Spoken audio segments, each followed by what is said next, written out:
अस्सलाम वालेकुम बच्चों, कैसे हैं आप लोग। उम्मीद करता हूँ बखैर आफियत हैं। माय नेम इज़ हसन रज़ा और आज हम अपने सिंपल हार्मोनिक मोशन के चैप्टर के उस मैथ स्प्रिंग सिस्टम के बकाया हिस्से को डिस्कस करेंगे जिसे हम लास्ट टाइम डिस्कस कर रहे थे। अगर आपको याद हो तो हमारी लास्ट डिस्कशन में हमने मैथ स्प्रिंग सिस्टम को डिफाइन किया था। मैथ स्प्रिंग सिस्टम में एक्सेलरेशन के लिए एक रिलेशन निकाला था और मैंने कहा था कि वो एक्सेलरेशन डिस्प्लेसमेंट के डायरेक्टली प्रोपोर्शनल भी है और डिस्प्लेसमेंट के ऑपोजिट भी है। ऐसे में हमने करते करते आखिर में टाइम पीरियड का रिलेशन कैलकुलेट किया था। वो जो टाइम पीरियड का रिलेशन है आज देखेंगे किन फैक्टर्स पर डिपेंड करता है, किन चीज़ों को बदल के आप मैथ स्प्रिंग सिस्टम के टाइम पीरियड को चेंज कर सकते हैं। और साथ ही साथ आप ये भी देखेंगे कि इस मैथ स्प्रिंग सिस्टम में और कौन से इंपॉर्टेंट फीचर्स छुपे हुए हैं। चलिए आज के लेक्चर्स का आगाज करते हैं। स्टूडेंट्स, हमने last time simple harmonic motion के लिए मैथ स्प्रिंग सिस्टम के लिए खास तौर पे टाइम पीरियड को डिफाइन करके उसके फॉर्मूले का एक बॉक्स बना के उसको सेपरेटली लिखा था। स्टूडेंट्स, टाइम पीरियड होता क्या है ये भी मैं आपको लास्ट टाइम सिखा चुका हूँ। बता चुका था कि अगर एक मास को जो कि स्प्रिंग के साथ अटैच हो उसकी मीन पोजीशन से डिस्प्लेस करूं, किसी एक्सट्रीम पोजीशन तक लाऊं, छोड़ने पर ये वापस मीन की तरफ जाएगा, मीन से होता हुआ एक और एक्सट्रीम तक जाएगा और वापस मीन और मीन से फिर उसी पोजीशन तक आ जाएगा जहां से लॉन्च किया गया था, जहां से रिलीज किया गया था। तो इस सारे सफर में जो वक्त लगा वो इसका टाइम पीरियड है। स्टूडेंट्स, यहां पर एग्जाम पॉइंट ऑफ व्यू से बहुत ज्यादा सवालात पूछे जाते हैं। पहला सवाल ये है कि what are the factors affecting the time period of mass spring system. इस मैथ स्प्रिंग सिस्टम के टाइम पीरियड को इफेक्ट करने वाले कितने फैक्टर्स हैं, यानी आपको पता होना चाहिए कि इसका टाइम पीरियड कितनी चीजों पर डिपेंड करता है। हम यहाँ पर फॉर्मूले में देख सकते हैं कि ये 2 पाई तो एक कांस्टेंट है, तो it will always be there, ये फॉर्मूले का पार्ट है। हाँ, ये डिपेंड करता है अंडर रूट एम ओवर के पे, यानी कह सकता हूं कि time period is directly proportional to the under root of mass and time period is inversely proportional to the under root of springs constant. ये दो बहुत मेजर फैक्टर्स हैं जो मैथ स्प्रिंग सिस्टम के टाइम पीरियड को effect करेंगे। यानी अगर मैं मैस को बढ़ाता जाऊं, भारी मैस लगाता जाऊं, उसी स्प्रिंग के साथ पहले हल्का मैस फिर भारी मैस, तो मैस बढ़ाने से इसके चक्कर का टाइम यानी टाइम पीरियड भी बढ़ता चला जाएगा। इसी तरह से अगर मैं ऐसा स्प्रिंग यूज करूं जो हार्ड हो और अगली बार उससे ज्यादा हार्ड स्प्रिंग यूज करूं, यानी स्प्रिंग की स्टिफनेस बढ़ाता जाऊं, यानी स्प्रिंग्स कांस्टेंट को बढ़ाता जाऊं, तो स्प्रिंग्स कांस्टेंट को बढ़ाने से टाइम पीरियड रिड्यूस हो जाएगा, इनवर्सली प्रोपोर्शनल है। इसी बात को समझने के लिए एक बहुत मशहूर एमसीक्यू, इसको सॉल्व करने की कोशिश करते हैं। स्टूडेंट्स, बहुत फेमस एमसीक्यू है कि अगर इस मैथ स्प्रिंग सिस्टम के मास को डबल कर दिया जाए, इफ mass is doubled, तो what will be the effect on its time period, तो इसके टाइम पीरियड पर क्या फर्क पड़ेगा। स्टूडेंट्स, हम जानते हैं कि टाइम पीरियड किसके इक्वल है, 2 pi under root m over k. हम कहते हैं कि अब टाइम बदल चुका है क्योंकि मास चेंज हुआ है। मास एम प्राइम भी कह सकते हैं, इसे एम डैश भी कहते हैं। ये किसके इक्वल है, डबल हो चुका है, पुराने मास का 2 गुना 2m के इक्वल है। तो अब आपको नया टाइम कैलकुलेट करना है, क्या होगा। चलिए वैल्यूज पुट करते हैं। Time T dash, new time का formula 2 pi under root M dash over K equal होगा। स्टूडेंट्स, इस एम डैश की जगह इस एम डैश की वैल्यू को पुट करें। क्या है इस एम डैश की value, under root M dash is 2m over K. बहुत सिंपल सी गुफ्तगू है यहां तक। स्टूडेंट्स, अगर यहां से मैं 2 को अंडर रूट से बाहर निकालूं तो क्या मैं ये लिख सकता हूं, देखिएगा, t is equal to 2 t dash is equal to 2 pi, इसको कुछ इस तरह से लिखा जा सकता है, अंडर रूट 2 और बाकी सारा अंडर रूट एम ओवर के। आप मैथमेटिक्स के बुनियादी असूलों को जानते हैं कि अगर कोई भी चीज़ अंडर रूट में लिखी हो और एम से मल्टीप्लाई हो रही हो, या कोई भी दो चीज़ें अंडर रूट में मल्टीप्लाई हो रही हो, तो उन्हें स्प्लिट किया जा सकता है, उन्हें अलग अलग अंडर रूट में लिखा जा सकता है। वही कुछ मैंने यहाँ पे किया। तो इसको फर्दर लिख सकता हूँ, t dash is equal to under root 2 को साइड पर लिखूंगा और बाकी तमाम चीज़ों को अलग से 2 pi under root m over k. Students, ये बहुत इंपॉर्टेंट रिलेशन है, इसे एक बॉक्स में बंद करते हैं और इसको समझते हैं। ये जो फॉर्मूला है 2 pi under root m over k, क्या ये ओरिजिनल या इनिशियल टाइम पीरियड का फॉर्मूला नहीं है? ये 2 pi under root m over k initial time period का फॉर्मूला है। तो स्टूडेंट्स, ये बन जाएगा t dash is equal to under root 2t। तो हमने क्या सीखा? हमने सीखा कि अगर टाइम पीरियड बढ़ाना है तो मैथ्स को बढ़ा दिया जाए। मैथ्स डबल करने से, मैथ्स को दुगना करने से अंडर रूट 2 टाइम्स बढ़ गया है, तो मैं ये कह सकता हूं by doubling the mass the time period is under root 2 times increased. ये अंडर रूट 2 टाइम्स बढ़ चुका है। बहुत सिंपल सी गुफ्तगू थी। चलिए, ये तो मैंने आपको करके दिखाया, अब एक आप मुझे करके दिखाएं मेरे साथ। वीडियो को यहाँ पे पॉज भी कर सकते हैं। पॉज करने के बाद पहले इसको खुद सॉल्व करें। खुद सॉल्व करने के बाद फिर आप वीडियो को यहाँ से ही रिज्यूम कीजिएगा, दोबारा प्ले कीजिएगा और देखिएगा कि क्या आपका किया हुआ मेरे किए हुए से मैच करता है कि नहीं करता। क्या होगा अगर आप जो स्प्रिंग्स यूज कर रहे हैं उसका स्प्रिंग्स कांस्टेंट डबल हो जाए? तो if the springs constant is doubled, अगर स्प्रिंग्स कांस्टेंट डबल कर दिया जाए तो क्या होगा? तो चलिए देखते हैं स्टूडेंट्स क्या होगा। हम जानते हैं कि टाइम पीरियड का formula 2 pi under root m over k है। अब आप यहां पर के को चेंज करने वाले हैं, तो लिखा जा सकता है कि जो नया के है वो पहले वाले का 2 गुना है, यानी उससे डबल स्टिफ स्प्रिंग है, उससे दुगना हार्ड स्प्रिंग है। तो स्टूडेंट्स, वैल्यूज पुट करते हैं। टी डैश किसके इक्वल आ जाएगा? 2 pi under root m over k dash. अगर वैल्यूज पुट करें तो t dash is equal to 2 pi under root m over k की जगह पुट कर देंगे 2k, के डैश की जगह 2k पुट कर दिया। अब स्टूडेंट्स, फिर से वही काम जो आप पहले करके आए हैं, इस अंडर रूट को स्प्लिट करने वाला काम स्प्लिट कीजिए। क्या बनेगा? T dash is equal to 2 pi, इसको लिख सकता हूं 1 ओवर अंडर रूट 2 और रिमेनिंग एज इट इज।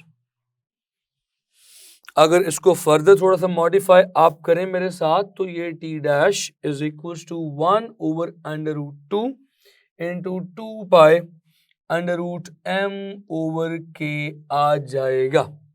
तो ये फिर से आप देख सकते हैं, ये ओरिजिनल टाइम पीरियड का फॉर्मूला है। तो ये बन जाएगा t dash is equal to 1 over under root 2t। तो स्टूडेंट्स, क्या हुआ? क्या अगर स्प्रिंग हार्ड यूज किया तो टाइम पीरियड बढ़ा के कम हुआ? फॉर्मूला देख के जवाब दें। मैंने हमेशा से कहा है कि फॉर्मूले बोलते हैं, इन्हें सुना करें। ये टाइम पीरियड रिड्यूस हो रहा है, ये time period 1 over under root 2 times original हो रहा है। जब आपने एक ऐसा स्प्रिंग यूज किया जो पहले वाले से हार्ड था, तो उसे खींचना भी मुश्किल होगा। हार्ड है, छोड़ेंगे तो फौरन वापस आएगा। जब फौरन वापस आएगा तो उसके एक चक्कर का वक्त रिड्यूस हो जाएगा। सो आप ये देख सकते हैं, the time period has been reduce. तो मैं ये बात कह सकता हूं, क्या कहूंगा, कि इस ऐसे स्प्रिंग को यूज करने से जिसका स्प्रिंग्स कांस्टेंट डबल है, the time period has been reduced by under root 2 times. यहां से यूं भी कह सकते हैं 1 ओवर अंडर रूट 2 टाइम्स हो गया। यहाँ कितना कम हुआ है? अंडर रूट 2 टाइम्स कम हो चुका है। उसमें अंडर रूट 2 टाइम्स मल्टीप्लाई हो रहे थे, तो अंडर रूट 2 टाइम्स बढ़ा था, इसमें √2 डिवाइड हो रहा है तो √2 टाइम्स रिड्यूस हो गया। सो यहाँ पे रिड्यूस इंपॉर्टेंट चीज है। सो स्टूडेंट्स ये बहुत इंपॉर्टेंट क्वेश्चन था। यहाँ तक तो बहुत सिंपल बात थी, ये शॉर्ट क्वेश्चंस मैंने आपके साथ डिस्कस किए। लास्ट टाइम मैंने आपको एक प्रॉपर्टी करवाई थी मास स्प्रिंग सिस्टम की, अब हमें आगे करना है। मैं मास स्प्रिंग सिस्टम की बहुत सारी प्रॉपर्टीज हैं। इनफैक्ट ये मास स्प्रिंग सिस्टम नहीं बल्कि सिंपल हार्मोनिक मोशन की प्रॉपर्टीज है। स्टूडेंट्स हमने सिंपल हार्मोनिक मोशन के बारे में एक चीज कह दी थी। हमने कहा था कि ऐसा मोशन जिसमें acceleration directly proportional to the negative of distance हो, नेगेटिव ऑफ डिस्प्लेसमेंट हो, उसे सिंपल हार्मोनिक मोशन कहते हैं। ऐसे ही था ना, हमने देखा था कि जितना ज्यादा खींचेंगे छोड़ने पर उतनी स्पीड से उतनी ज्यादा एक्सेलरेशन से वापस आएगा। So acceleration is directly proportional to the displacement. ये एक प्रॉपर्टी है। कुछ प्रॉपर्टीज और भी देखते हैं, फिर एंड पे हम एक लॉ बना के ये सबूत के साथ बात कह सकेंगे, सबूत दिखा के कह सकेंगे कि हर किस्म के सिंपल हार्मोनिक मोशन में ये खसूसियात हमेशा हैं। सो पहली आप देख चुके हैं, अगली भी देखते हैं। स्टूडेंट्स जब ये मीन पोजीशन से खींच के मैं इसे एक्सट्रीम पर लेके गया, एक्सट्रीम पर ले जाकर छोड़ा तो ये शूट करेगा वापस, अपनी रीस्टोरिंग फोर्स की वजह से बढ़ना शुरू होगा मीन की तरफ। अब क्योंकि इसकी एक्सेलरेशन की डायरेक्शन टुवर्ड्स मीन है, रीस्टोरिंग फोर्स की डायरेक्शन टुवर्ड्स मीन है, रीस्टोरिंग फोर्स क्या चाहती है, जल्दी से ये मीन की तरफ बढ़े। और मीन की तरफ बढ़ते बढ़ते इसकी फोर्स की डायरेक्शन क्योंकि मीन की तरफ है, तो न्यूटन का तीसरा लॉ सोचिए, F is equals to ma। जहां पर फोर्स हो वहां पर एक्सेलरेशन भी होती है, तो एक्सेलरेशन भी टुवर्ड्स मीन है। उस एक्सेलरेशन की वजह से इसकी वेलोसिटी बढ़ती चली जाएगी। स्टूडेंट्स मैंने क्या कहा, आपने एक्सट्रीम से छोड़ा, ये मीन की तरफ जा रहा है, मीन की तरफ जाते जाते इसकी वेलोसिटी बढ़ रही है। जब ये मीन पर पहुंचेगा तो क्या होगा, ये अपनी मैक्सिमम वेलोसिटी पर होगा। अब मीन से जब आगे दूसरी एक्सट्रीम की तरफ निकलने लगेगा फिर क्या होगा स्टूडेंट्स, फिर देखिए ना, अब जब ये दूसरी एक्सट्रीम की तरफ जा रहा है तो ये स्प्रिंग वापस कंप्रेस हो रहा है। स्प्रिंग का कंप्रेस होना, acceleration is opposite to the displacement. आप इसे आगे लेके जाते जा रहे हैं, डिस्प्लेसमेंट आगे की तरफ प्रोड्यूस करवा रहे हैं, एक्सट्रीम पोजीशन की तरफ प्रोड्यूस करवा रहे हैं। डिस्प्लेसमेंट तो इस तरफ है मगर एक्सेलरेशन जो प्रोड्यूस होगी वो टुवर्ड्स मीन पोजीशन होना शुरू हो जाएगी। यानी एक्सेलरेशन, अब आप जानते हैं, आपने 9th क्लास में पढ़ा था नेगेटिव एक्सेलरेशन के बारे में। तो अगर एक्सेलरेशन और डिस्प्लेसमेंट ऑपोजिट हो, एक्सेलरेशन और वेलोसिटी की डायरेक्शन अगर ऑपोजिट हो तो हम कहते हैं वेलोसिटी इज डिक्रीजिंग, पढ़ा था, जिसको रिटार्डेशन भी कहते हैं। तो स्टूडेंट्स मीन पोजीशन से आगे जाते हुए एक्सेलरेशन की डायरेक्शन फिर मीन पोजीशन की तरफ हो गई, यानी अब acceleration opposite to the velocity है, बॉडी एक्सट्रीम की तरफ जा रही है लेकिन एक्सेलरेशन की डायरेक्शन टुवर्ड्स मीन पोजीशन है, यानी बॉडी की वेलोसिटी रिड्यूस हो रही है। तो ये बॉडी की वेलोसिटी रिड्यूस होते होते जब बॉडी एक्सट्रीम तक पहुंचेगी तो एक लम्हे के लिए ठहर जाएगी, ज़ाहिर है ये रुक कर अपनी डायरेक्शन को रिवर्स करेंगे। ये मार्कर जब इस वक्त इस तरफ जा रहा है तो जाते जाते जब अपनी डायरेक्शन रिवर्स करना चाहता है तो एक लम्हे के लिए रुकेगा, रुक कर वापस आएगा। इसी तरह से ये बॉडी भी एक्सट्रीम पोजीशन पर एक छोटा सा पॉज लेकर वापस आएगी, तो एक्सट्रीम पोजीशन पर वेलोसिटी कम होते होते 0 हो जाएगी, बॉडी रुक कर एक लम्हे के लिए रुक कर फिर वापस मीन की तरफ मुड़ेगी। और मीन की तरफ मुड़ते मुड़ते बॉडी जब मीन पर पहुंचेगी तो उसकी वेलोसिटी बढ़ते बढ़ते मैक्सिमम और फिर मीन से अगली एक्सट्रीम तक जाते जाते फिर वेलोसिटी डिक्रीज होगी। तो मैं ये बात समझ चुका हूं स्टूडेंट्स कि इस केस में हमारे लिए मीन और एक्सट्रीम पोजीशन पर वेलोसिटीज का इल्म होना बहुत जरूरी है। मीन पोजीशन पर velocity is maximum, so at mean position मैं ये कह सकता हूं कि वेलोसिटी इज मैक्सिमम और एक्सट्रीम पोजीशंस पर क्या होगा, एक्सट्रीम पोजीशंस पर वेलोसिटीज आर जीरो। यहां पर बॉडी एक लम्हे का पॉज ले रही है और फिर डायरेक्शन रिवर्स कर रही है। इसी तरह से बॉडी यहां पर भी एक लम्हे का पॉज ले रही है और फिर डायरेक्शन रिवर्स कर रही है। So velocity is zero. So students, ये दो प्रॉपर्टीज और आपने डिस्कस कर ली। सो हमारे सिंपल हार्मोनिक मोशन में या मास स्प्रिंग सिस्टम में या ऐसे special kind of vibratory motion में जो वेलोसिटी है वो एक्सट्रीम पोजीशन पर तो जीरो होती है, लेकिन मीन पोजीशन पर मैक्सिमम हो जाती है। सो ऐसी सिचुएशन में आप इस बात को भी अब याद रखिएगा, ये भी एमसीक्यू में आपसे, ये शॉर्ट क्वेश्चन में आपसे पूछा जा सकता है। स्टूडेंट्स, एक कदम और आगे चलते हैं, एक्सेलरेशन को भी डिस्कस कर लेते हैं। हमने वेलोसिटीज को तो डिस्कस कर लिया, एक्सेलरेशन में क्या होगा। स्टूडेंट्स, ये देखिए एक्सेलरेशन के लिए रिलेशन आपके सामने है।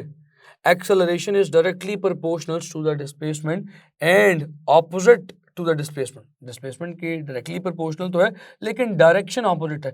डायरेक्टली प्रोपोर्शनल का मतलब ये है कि जितना ज्यादा खींचते जाएंगे उतनी एक्सेलरेशन बढ़ती जाएगी। सो लिहाजा स्टूडेंट्स, एक्सट्रीम पोजीशन पर फासला सबसे ज्यादा होता है, डिस्प्लेसमेंट सबसे ज्यादा होती है, तो एक्सट्रीम पोजीशंस पर एक्सेलरेशन भी मैक्सिमम होगी। सो यहाँ पर यही बात मीन पोजीशन और एक्सट्रीम पोजीशन के लिए लिखी जा सकती है। Acceleration is maximum eight extreme position, और जब बॉडी वापस मीन पोजीशन पर आएगी तो मीन पोजीशन पर फासला जीरो है। मीन पोजीशन पर बॉडी का डिस्प्लेसमेंट क्या होगा, मीन पोजीशन पर बॉडी का खुद से डिस्प्लेसमेंट जीरो होगा, बॉडी मीन पोजीशन पर ही है, तो उस वक्त उसकी एक्सेलरेशन भी जीरो होगी, लाइक दिस। तो स्टूडेंट्स, ये दो मजीद प्रॉपर्टीज और आपके सामने मैंने लिख दी। ये बातें बहुत इंपॉर्टेंट हैं, इसको जरूर जहन में रखिएगा। अब इससे ऑनवर्ड आगे जो डिफरेंट सिंपल हार्मोनिक मोशन की एग्जांपल्स हम देखेंगे, उन एग्जांपल्स के अंदर हम बारी बारी इन्हीं तमाम प्रॉपर्टीज को हर एग्जांपल पे प्रूव करेंगे कि क्या वाकई acceleration directly proportional to displacement है, क्या वाकई मीन पोजीशन पर वेलोसिटी मैक्सिमम है, क्या वाकई मीन पोजीशन पर एक्सेलरेशन जीरो है, क्या ऐसा ही है कि उसकी वेलोसिटी एक्सट्रीम पर जीरो और एक्सेलरेशन एक्सट्रीम पर मैक्सिमम है। अगर ये तमाम चेक पॉइंट्स किसी भी मोशन के लिए वैलिड हुए या मौजूद हुए तो हम कहेंगे कि वो मोशन वाकईतन या सच्ची मुची सिंपल हार्मोनिक मोशन है। ये तमाम प्रॉपर्टीज सिंपल हार्मोनिक मोशन की है। उम्मीद करता हूँ ये चीज़ें आपके लिए क्लियर हुई हैं, आपको समझ आई हैं। अपना बहुत सारा ख्याल रखें, मिलेंगे अगली बार। अल्लाह हाफ़िज़।